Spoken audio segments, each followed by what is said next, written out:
तरफ विजयदशमी की तस्वीरें और दूसरी तरफ महासंग्राम से जुड़ी एक और बड़ी जानकारी सामने आ रही है। मध्य प्रदेश में जेडीयू और कांग्रेस में गठबंधन नहीं हो पाया।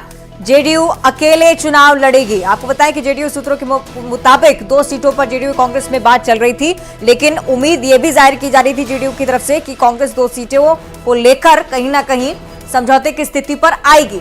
अब सूत्रों के हवाले से जानकारी सामने आ रही है कि अपने उम्मीदवार जेडीयू ने भी चुनावी मैदान में उतार दिए हैं। कांग्रेस ने 2 सीटें नहीं छोड़ी। इसके बाद जेडीयू ने उम्मीदवारों का ऐलान कर दिया है।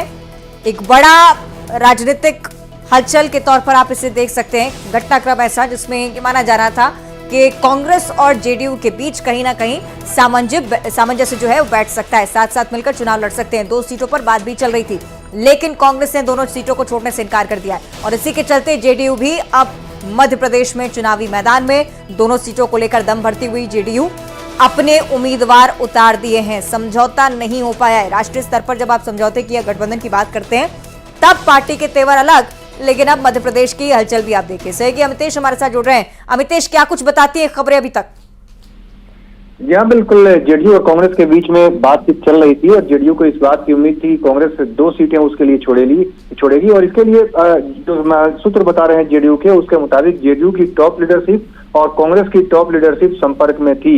यहाँ तक कि जेडीयू के जो राष्ट्रीय अध्यक्ष ललन सिंह वो खुद संपर्क में थे और रणदीप सुरजेवाला जो कि कांग्रेस के प्रभारी हैं मध्य प्रदेश के लिए बनाए गए हैं चुनाव में, उनसे भी बातचीत हुई थी। लेकिन जो सूत्र बता रहे हैं उसके मुताबिक अंत में कांग्रेस ने बात नहीं मानी और जो 2 सीटों पर सहमति की बात चल रही थी उस पर सहमति नहीं हो पाई। उसके बाद जेडीयू ने 5 विधानसभा क्षेत्रों में अपने उम्मीदवार उतार दिए हैं। यानी जेडीयू जो कि इंडिया अलायंस का एक महत्वपूर्ण पार्टनर है और जेडीयू कांग्रेस दोनों में सहमति नहीं बन पाई है। और मध्य प्रदेश में पहले अखिलेश यादव का रुख आपने देखा किस तरह से समाजवादी पार्टी वहां पर अपना रुख अख्तियार किए हुए है। उसके बाद जेडीयू ने उम्मीदवार उतार करके ये साफ कर दिया है कि विधानसभा चुनाव में अब अलायंस नहीं होगा और कांग्रेस के इस रवैये से जेडीयू में नाराजगी जरूर है, जो सोर्स बता रहे हैं उसके मुताबिक। निश्चित तौर पर, और यही दोहरा व्यवहार अमितेश से लेकर आप भी जिक्र कर रहे हैं, सपा को लेकर भी या जेडीयू को लेकर भी अगर आप बात करते हैं तो गठबंधन राष्ट्रीय स्तर पर बना रहता है या नहीं, इस पर भी अब संशय, क्योंकि मध्य प्रदेश में अगर दोहरा रवैया होता है कांग्रेस का तो आगे भी मुसीबतें आ सकती हैं।